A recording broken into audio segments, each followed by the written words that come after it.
August অত্যন্ত খুশির দিন হলেও এই একই দিন সেই সময়ের জনগণের জন্য এক ভয়ঙ্কর দিন ছিল।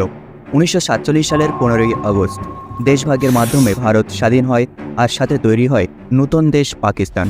এই দিনেই পৃথিবীর সবথেকে বড় মাইগ্রেশন হয়েছিল। 5 বছর ধরে প্রায় 18 মিলিয়ন মানুষ এক দেশ ছেড়ে আরেক দেশে পাড়ি দিয়েছিল।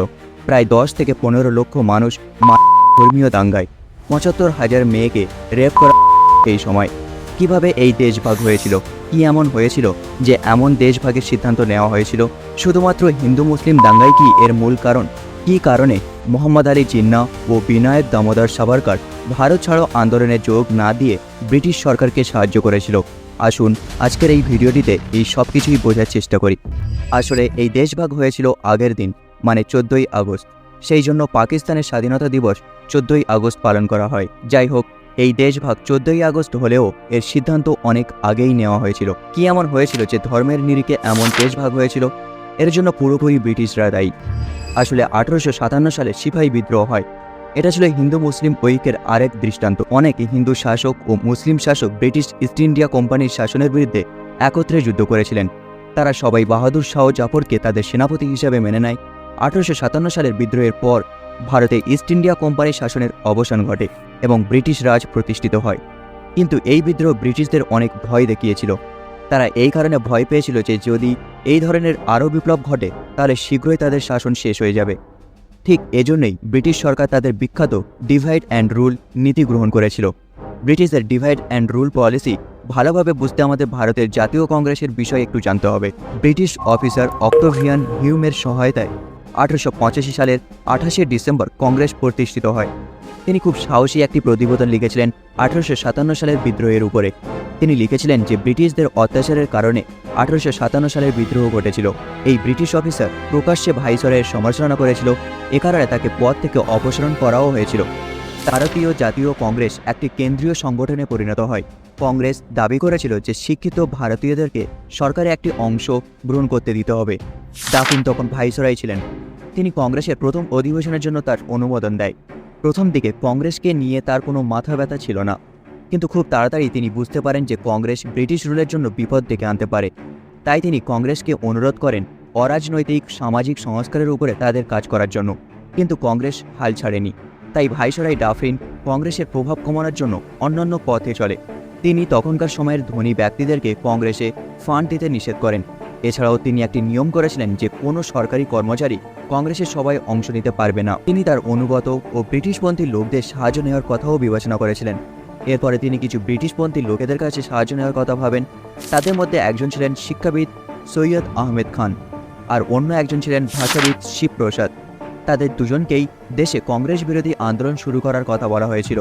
তাই 1887 সালের দিকে সৈয়দ আহমেদ খান কংগ্রেসের বিরুদ্ধে বক্তৃতা দিতে শুরু করে। তখন কংগ্রেসের দাবি ছিল ICS পরীক্ষা ভারতে নেওয়া হোক, আর ভারতীয়রা কিছুটা হলেও বাজেটে নিজেদের বক্তব্য রাখতে পারে। সৈয়দ আহমেদ খান এ সকল দাবির সম্পূর্ণ বিরোধিতা করেন এবং মানুষকে কংগ্রেস থেকে দূরে থাকার পরামর্শ দিয়েছিলেন। এছাড়াও তিনি এখানেই টু নেশন থিওরি নিয়ে কথা বলতে শুরু করেছিলেন। তিনি লোকেদের বলতে শুরু করেছিলেন যে মুসলিমরা বিপদে পড়বে যদি ব্রিটিশরা ভারত ছেড়ে চলে যায়। তার মতে ভারত স্বাধীন হওয়ার পর হিন্দুরা মুসলিমদের উপর অত্যাচার শুরু করবে, আর এইসব উস্কানিমূলক বক্তব্য কিছু সময়ের মধ্যে প্রভাব ফেলতে শুরু করে। এরপরে কিছু ধনী মুসলিমদের সাহায্যে 1906 সালে অল ইন্ডিয়া মুসলিম লীগ প্রতিষ্ঠিত হয়। ব্রিটিশরা যেহেতু ডিভাইড অ্যান্ড রুল পলিসিকে ছড়িয়ে দিতে চেয়েছিল, তাই ব্রিটিশরা এই মুসলিম লীগকে সমর্থন করেছিল।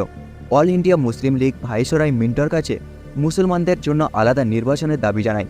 কংগ্রেস এর তীব্র বিরোধিতা করে। শুনলে অবাক হবেন, তখন কংগ্রেস নেতা মোহাম্মদ আলী জিন্নাহ এর বিরোধিতা করে। এর ফলে দেশ দুই ভাগে বিভক্ত হবে বলে তিনি বিশ্বাস করতেন। তিনি সেই মানুষ যিনি পরবর্তীতে দেশভাগকে সমর্থন করেছিলেন। কিন্তু তখনকার সময়ে সরোজিনী নাইডু এবং অন্যান্যরা জিন্নাহকে হিন্দু মুসলিম ঐক্যের রাষ্ট্রদূত মনে করেন। কিন্তু ব্রিটিশ সরকার সেই দাবিকে মেনে নেয় এবং মুসলিমদের জন্য আলাদা নির্বাচন চালু করে, যেখানে কিছু রিজার্ভ করা আসনে শুধুমাত্র মুসলিমরা ভোটে প্রার্থী হতে পারত এবং শুধুমাত্র মুসলিমরাই ভোট দিতে পারত। এটি মর্লে মিন্টো সংস্কার নামেও পরিচিত।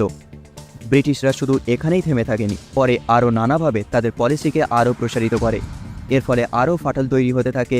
স্বাভাবিকভাবেই হিন্দু সম্প্রদায়ের মানুষেরা অনুভব করতে শুরু করে যে তাদের জন্য কিছুই করা হচ্ছে না। এই কারণেই সর্বভারতীয় মুসলিম লীগের মতো মদন মোহন মালব্য হিন্দু লীগ তৈরি করেন। এর নাম দেওয়া হয় অখিল ভারতীয় হিন্দু মহাসভা। এরপরে 1925 সালে কেশব বলিরাম নামে এক ব্যক্তি আরেকটি হিন্দু সংগঠন প্রতিষ্ঠা করেন। এর নাম দেওয়া হয় রাষ্ট্রীয় স্বয়ংসেবক সংঘ। এই সংগঠনটি হলো RSS। এরকম নানা কারণে যেখানে একদিকে কিছু মুসলিমরা বিশ্বাস করছিলেন যে মুসলিমরা বিপদে আছে, অন্যদিকে কিছু হিন্দু ভয় করতে শুরু করে যে হিন্দুরা বিপদে পড়েছে। 1909 সালে একজন ভারতীয় medical service officer lieutenant colonel UN Mukherjee কলকাতার একটি পত্রিকায় কিছু চিঠি লিখেছিলেন। এই চিঠিতে তিনি তার ভয়ের কথা বলেছিলেন। হিন্দুরা কিভাবে বিপদে পড়েছিল সে সম্পর্কে লিখেছিলেন। তিনি লিখেছিলেন যে মুসলিম জনসংখ্যা দ্রুত বৃদ্ধি পাচ্ছে এবং কয়েক বছর পর হিন্দু জনসংখ্যা কমে যাবে। তিনি মনে করেন যে মুসলমানরা সমগ্র দেশ দখল করবে। অন্যদিকে কিছু মুসলিমরা ভয় পেয়েছিলেন যে হিন্দুরা দেশ দখল করবে। এরকম নানা কারণে নানা ভয়ে কয়েক বছর পর দাঙ্গা শুরু হয়। 1920 সালের পর থেকে হিন্দু মুসলিমদের মধ্যে ধর্মীয় দাঙ্গা শুরু হয়।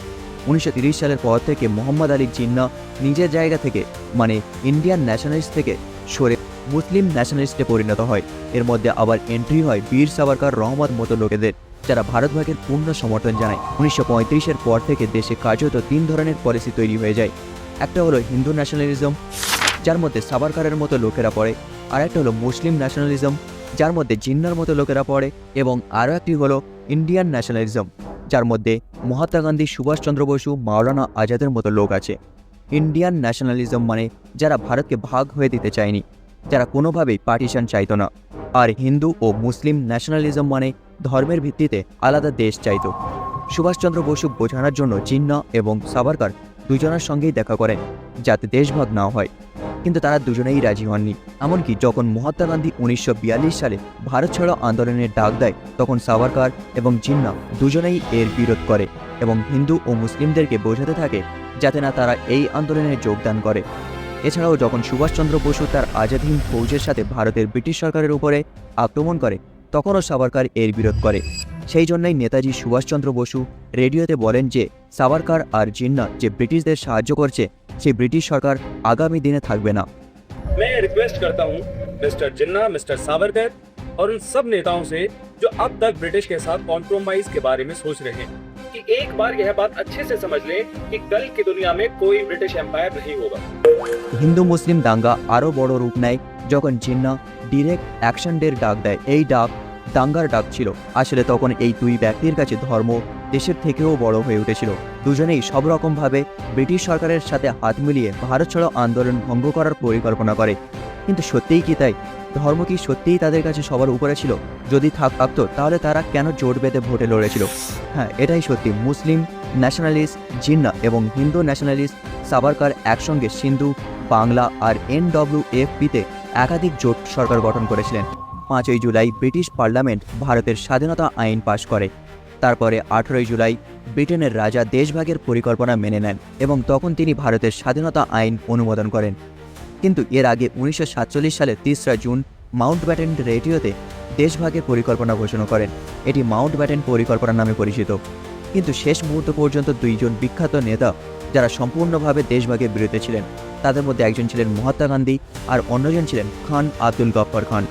অন্য কংগ্রেস নেতারা মেনে নিয়েছিলেন এবং সর্দার বল্লভভাই প্যাটেল এবং জওহরলাল নেহেরু 3রা জুন দেশভাগের এই পরিকল্পনা মেনে নেন। এ কারণেই 1947 সালের 1 এপ্রিল মহাত্মা গান্ধী মাউন্টব্যাটেনের সাথে দেখা করেছিলেন। তিনি দেশভাগ এড়াতে মরিয়াছিলেন, এতটাই যে তিনি মোহাম্মদ আলী জিন্নাহকে প্রধানমন্ত্রী পদ অফার করেছিলেন। তখন তিনি সেই অফার ফিরিয়ে দেন। এখানে বলে রাখা ভালো যে এর আগেও জিন্নাহকে এই পদ অফার করা হয়েছিল, কিন্তু তিনি আগেই তা প্রত্যাখ্যান করেছিলেন। জিন্নাহ আবারও সেই প্রস্তাব ফিরিয়ে দেন। লুইস মাউন্টব্যাটেনের জন্য পুরো পরিস্থিতি বোঝার জন্য খুব নতুন ছিল, কারণ তিনি 1947 সালের মার্চ মাসে ভাইসরয় হয়েছিলেন। তিনি যখন প্রথম ভারতে আসেন, ব্রিটেনের তৎকালীন প্রধানমন্ত্রী ক্লিমেন্ট অ্যাটলি তাকে দেশভাগ না করে সমস্যা সমাধানের কথা বলেন। মাউন্টব্যাটেনের আগে ভাইসরয় ছিলেন আর্কিবোল্ড ওয়াভেল। তিনি 1943 থেকে মার্চ 1947 পর্যন্ত ভারতের ভাইসরয় ছিলেন। জানলে অবাক হবেন, তিনিও দেশভাগ এড়াতেই চেয়েছিলেন।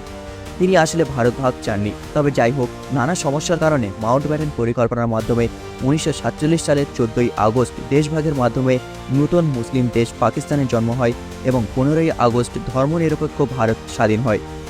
আপনার কি মনে হয়, দেশভাগ হয়ে ঠিক হয়েছে নাকি না হলেই ভালো হতো? কমেন্টে আপনার রায় অবশ্যই জানাবেন। আর এরকম নানা তথ্যমূলক ভিডিও দেখতে চ্যানেলটি সাবস্ক্রাইব করবেন।